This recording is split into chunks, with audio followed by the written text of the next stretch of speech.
The alarm blared in Dr. Howard Addison's sleep module, jolting him awake with its persistent, high-pitched wail. Another emergency at the interspecies veterinary outpost. He groaned, rolling out of his bed and fumbling for his uniform in the dim light of the space station's artificial night cycle. Howard Addison, report to Diagnostic Bay 4 immediately, the station's AI announced over the comms. Level 2 emergency in progress. Howard had been stationed at the Galactic Union's remote veterinary outpost for just 3 months, the only human veterinarian specialist among a team of 12 alien practitioners. Being the newest arrival, he seemed to catch all the night cycle emergencies. He hastily pulled on his white medical uniform, emblazoned with the blue and green spiral that marked him as part of the veterinary team. The outpost orbited a small moon in the Cygnus system, serving as a medical way station for travelers with exotic pets and local fauna in need of specialized care. As Howard rushed through the curved corridors of the station, he nearly collided with Xerix, a tall, spindly Taurian with translucent blue skin who served as the outpost's administrator. "Dr. Addison, thank the stars you're here.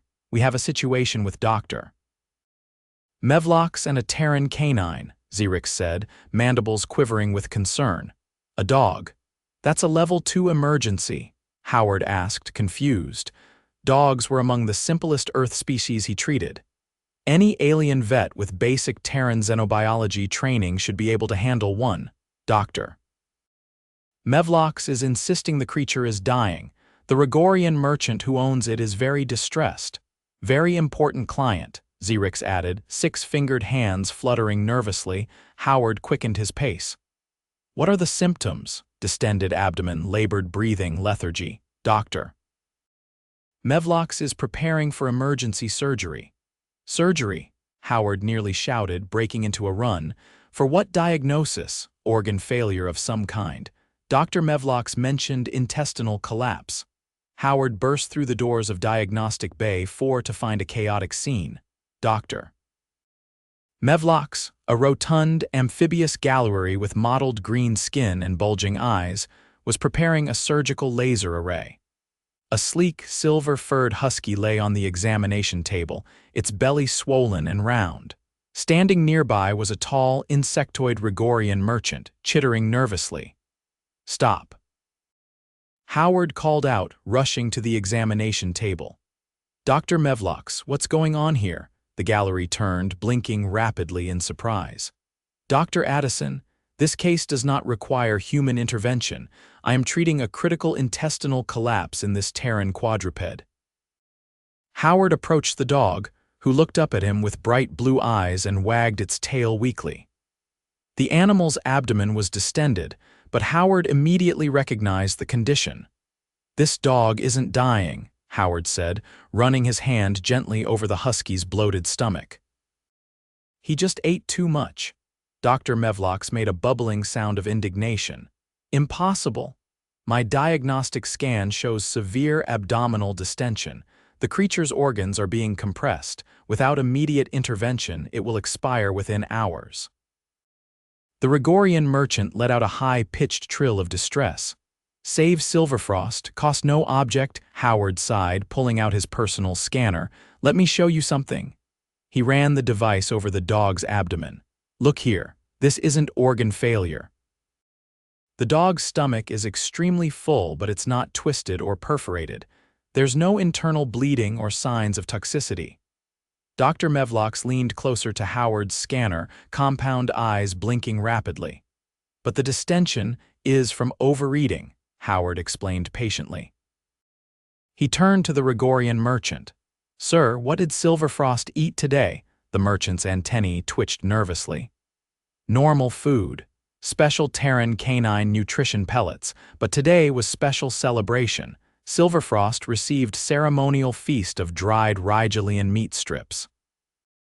"How many meat strips?" Howard asked, already suspecting the answer. "Full celebration packet, 40 strips." Howard nodded. "That's what I thought. Silverfrost here has just gorged himself. He's not dying, he's stuffed. He needs rest, plenty of water, and maybe a mild digestive aid. Definitely not surgery. Dr. Mevlox's skin flushed a deep, angry purple. Dr. Addison, I have been practicing veterinary medicine for 32 cycles. I know a dying animal when I see one. With all respect, Dr. Mevlox, you don't have much experience with earth dogs. They can eat themselves into discomfort without being in mortal danger. Their digestive systems are remarkably resilient. The Rigorian merchant looked between the two doctors, compound eyes reflecting the bright medical bay lights. Not dying, truly not dying, Howard confirmed. He gently patted the husky's head. Though he might be a bit uncomfortable for the next day or so, I'd recommend limiting his food intake to small amounts of plain protein until his digestion settles. Dr. Mevlox was not convinced. I demand a second opinion. Bring in Dr. Clax.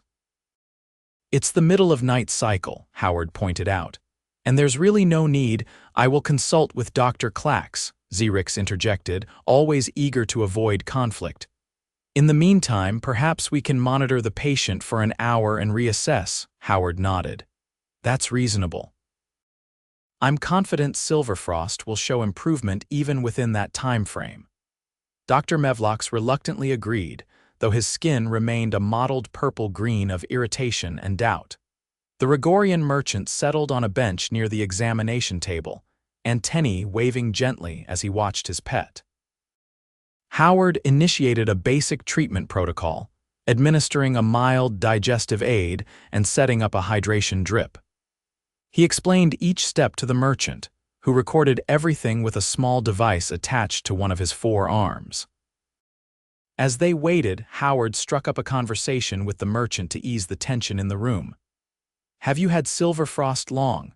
7 Terran years, the merchant replied. Purchased as pup from renowned breeder on your homeworld.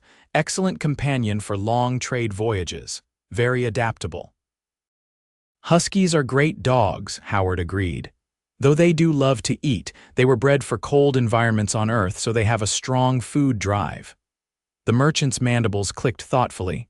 Perhaps Celebration Feast was excessive. Just a bit, Howard said with a smile, Doctor. Mevlox remained by the monitoring equipment, occasionally making disapproving bubbling sounds. The tension in the room was thick enough to cut with a laser scalpel. After about 40 minutes, Silverfrost began showing signs of improvement. The dog sat up, looking more alert, and even accepted a small amount of water. His distended abdomen, while still swollen, looked slightly less pronounced. Dr. Clax arrived just as Silverfrost was attempting to stand. The Xenian doctor, with his 6 eyes and rust-colored exoskeleton, was the outpost's senior veterinarian. I was informed of an emergency, Dr. Clax said, his voice a melodious hum that translated well through the universal translators. Doctor. Mevlox immediately launched into an explanation, gesturing at the husky with his webbed hands. Terminal intestinal collapse in a Terran canine. Dr. Addison has interfered with necessary surgical intervention. Doctor. Clax approached the examination table, extending one of his 4 limbs to gently touch the dog's abdomen. Silverfrost sniffed the doctor's chitinous appendage curiously. Dr. Addison, your assessment? Dr. Clax asked. Overeating, Howard said simply. The dog consumed approximately 40 strips of Rigelian dried meat in one sitting. His stomach is distended, but not dangerously so. He's already showing signs of improvement with basic supportive care. Doctor. Clax ran his own scanner over the dog, studied the results, then checked Howard's treatment log. After a moment, he straightened. Dr. Addison's diagnosis appears correct, he announced. This is not intestinal collapse, but simple gastric distension from excessive food intake. The treatment protocol is appropriate. Dr. Mevlox's skin darkened even further. Impossible, the symptoms clearly indicated you are not familiar with Terran canine physiology, Dr. Mevlox, Dr. Clax interrupted gently. Dr. Addison is our specialist in Earth species. In this case, his expertise should be respected. The Rigorian merchant chittered with relief. Not surgery, Silverfrost will recover completely, Howard assured him. Just keep him on a restricted diet for the next few days, make sure he gets plenty of water, and he'll be fine. Doctor. Mevlox wasn't ready to concede. I will document my objection to this course of action in the official medical record. That is your right, Dr. Clax said calmly, but the patient will remain under Dr. Addison's care for now. The tension in the room finally began to dissipate as Dr. Mevlox stormed out, leaving behind a faint scent of algae. Dr. Clax excused himself as well, mentioning something about returning to his sleep cycle. Howard spent the next few hours monitoring Silverfrost, who continued to improve. By morning cycle, the dog was much more active, though his stomach remained somewhat distended.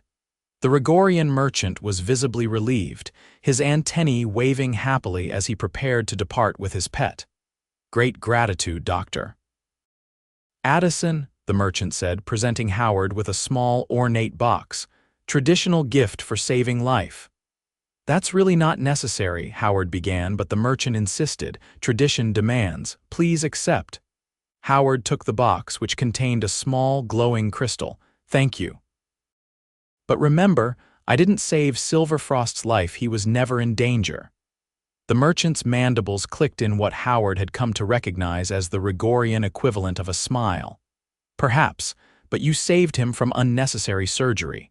To Silverfrost and me, that is life-saving. After the merchant and his husky departed, Howard returned to his quarters, exhausted but satisfied. He placed the crystal gift on his small desk and collapsed onto his bed, hoping for a few hours of sleep before his regular shift began. Unfortunately, his comms unit chimed just as he was drifting off. Dr. Addison, report to Administrative Office 2, Xerix's voice announced. Dr. Mevlox has filed a formal complaint regarding your conduct, Howard groaned. Being the only human at the outpost had its challenges, and interspecies misunderstandings were common. But he hadn't expected a formal complaint over a case of canine overeating. In Administrative Office 2, Howard found himself facing both Xerix and Dr. Mevlox. The gallery doctor still displayed the purplish hue of agitation. Dr. Addison, Xerix began, Dr. Mevlox has raised concerns about your intervention in his case last night. He feels you undermined his authority and potentially endangered a patient. Howard took a deep breath. I respectfully disagree. The dog was in no danger, except from unnecessary surgery. Dr. Clax confirmed my diagnosis. Dr. Mevlox made a bubbling sound. Dr. Clax was not present for the initial examination. The quadruped could have deteriorated rapidly before his arrival. But it didn't, Howard pointed out. In fact, it improved with conservative treatment. Xerix's translucent fingers tapped nervously on the desk. This highlights a growing concern, Dr. Addison. There have been several incidents where your approach to treatment has differed significantly from our standard protocols. Howard frowned. What incidents? Last week, the Jovian salamander case, Dr. Mevlox said accusingly. You refused to place it in cryostasis for its respiratory distress. Because it wasn't respiratory distress, Howard explained, trying to keep his frustration in check. It was a normal part of the species' metamorphosis cycle. Cryostasis would have disrupted the process and potentially killed it. And the Martian dust might infestation in the Centaurian's fur beast, Xerix added, which I treated with a targeted antiparasitic rather than full-body radiation. Yes, Howard said. The radiation would have sterilized the animal. The discussion continued for nearly an hour with Dr. Mevlox listing cases where Howard's approach had diverged from standard outpost protocols. In each instance, Howard explained his reasoning, usually based on his specialized knowledge of Earth and Sol system creatures. Finally, Xerix raised a translucent hand. Enough. I believe I understand the issue now. Dr. Addison, while your results have been satisfactory, your methods create confusion and disrupt established procedures. But if the established procedures are wrong for certain species, Howard began. Perhaps what we need, Xerix interrupted, is a cultural exchange. Dr. Mevlox, would you be willing to shadow Dr. Addison for the next cycle, learn his approach to Terran species? And Dr. Addison, you could benefit from understanding our standard protocols better. Neither doctor looked thrilled with the suggestion, but both reluctantly agreed.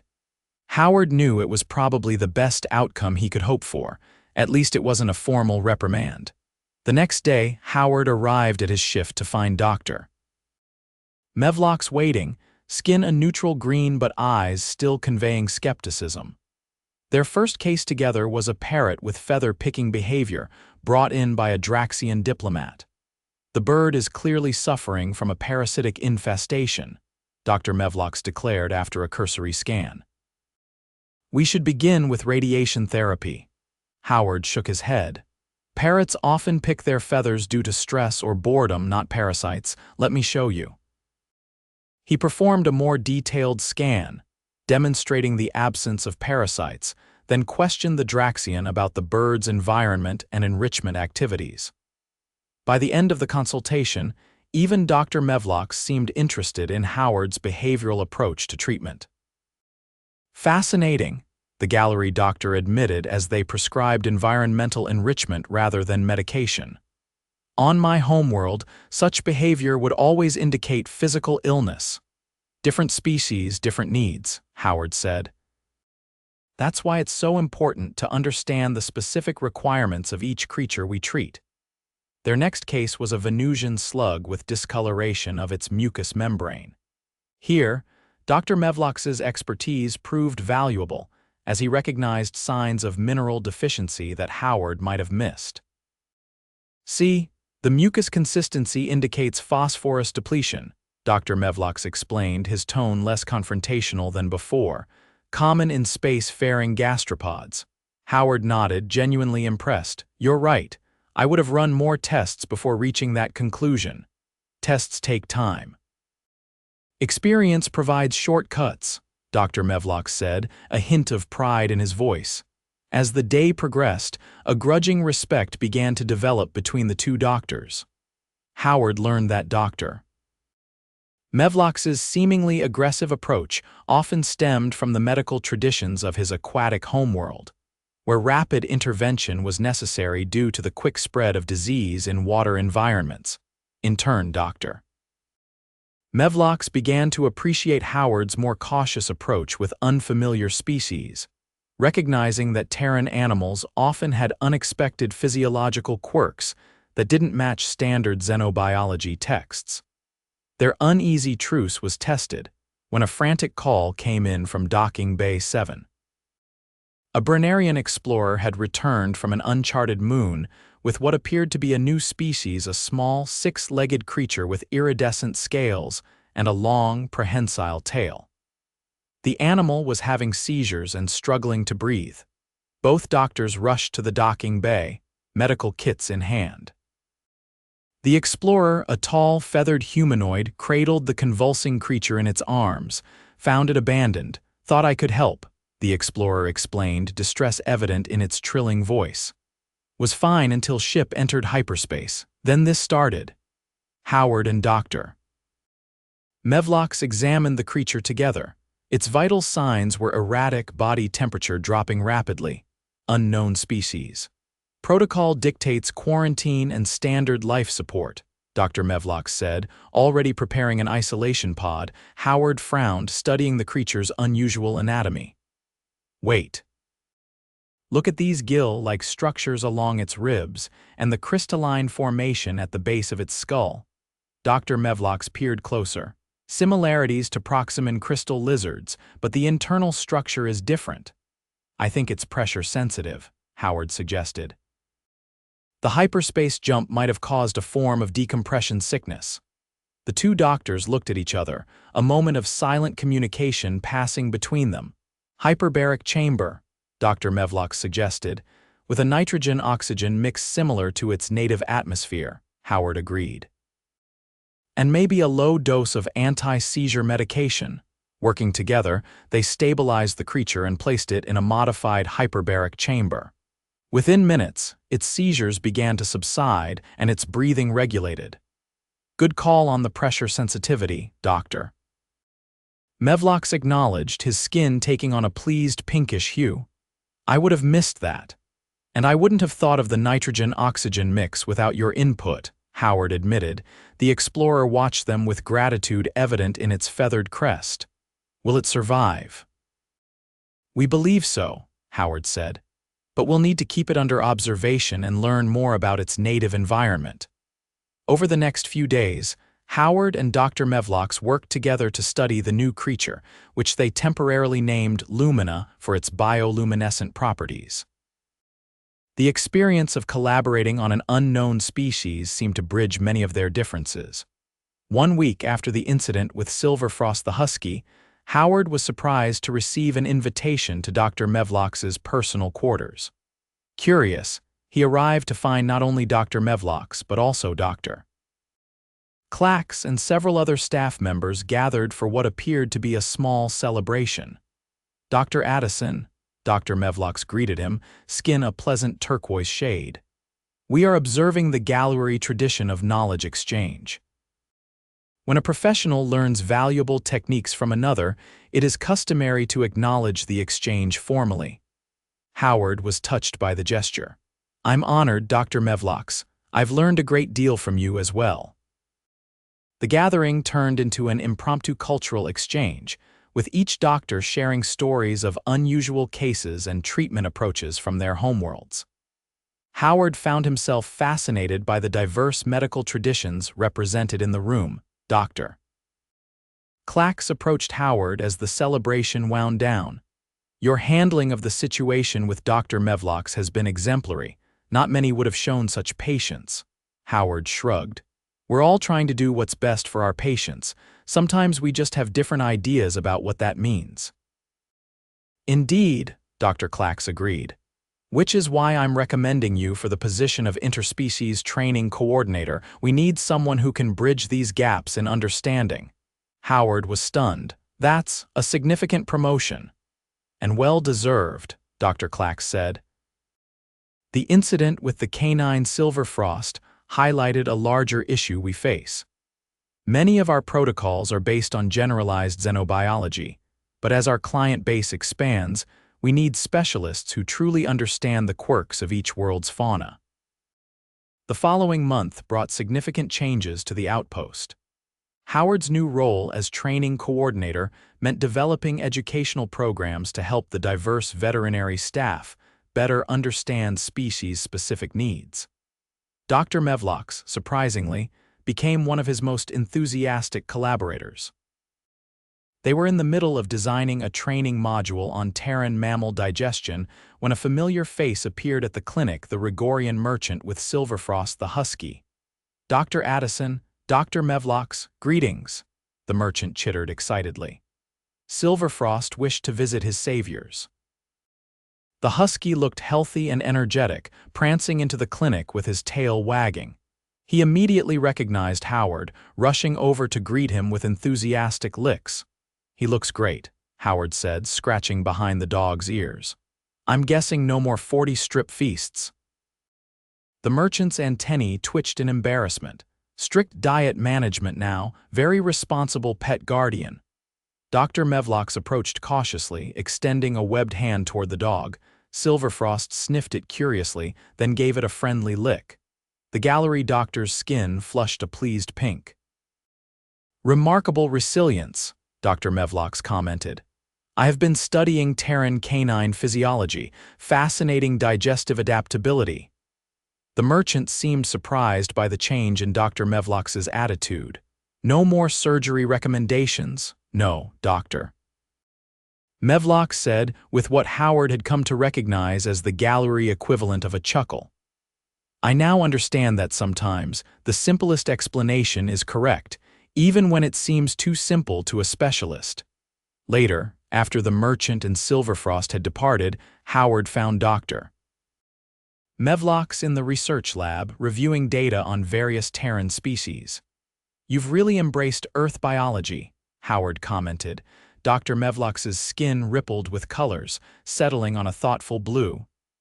Your world has produced remarkably adaptive creatures. On Galar, most species are highly specialized for specific ecological niches. The versatility of Terran fauna is educational. I've been learning a lot about Galurian species too, Howard admitted. Your approach to treating aquatic infections is more advanced than anything we developed on Earth. Dr. Mevlox seemed pleased. Perhaps that is the true value of this outpost, not just treating animals, but exchanging knowledge across worlds. Speaking of which, Howard said, I've been meaning to ask you about that treatment you used on the Jovian salamander last month. The metamorphosis accelerant, I've never seen anything like it. Ah, based on Galurian hormone therapy, Dr. Mevlox said enthusiastically. I can teach you the formulation. The two doctors spent the evening discussing comparative xenobiology, their former animosity completely forgotten. Howard realized that the incident with Silverfrost had ultimately led to something valuable: a bridge between different approaches to medicine, different ways of seeing the universe. 6 months later, the interspecies veterinary outpost had become known throughout the sector for its innovative approach to treatment. Howard's training programs had been implemented at several other facilities, and Dr. Mevlox had published a groundbreaking paper on adaptive treatment protocols for multi-environmental species. The outpost received a surprise visitor, the director of Galactic Veterinary Services, a dignified Arcturian with flowing silver appendages and eyes that seemed to contain galaxies. After touring the facility, the director addressed the assembled staff. What you have accomplished here is remarkable. Your collaborative approach has significantly reduced treatment errors across the network. The protocols developed by Dr. Addison and Dr. Mevlox have become the standard for interspecies veterinary education. Howard glanced at Dr. Mevlox, whose skin glowed with pride. How far they had come from that tense night with Silverfrost, the overfed husky. The director continued, I am particularly impressed by your cultural context approach to diagnosis. Understanding not just the biology of a species, but how its caretakers perceive and describe symptoms, has proven invaluable.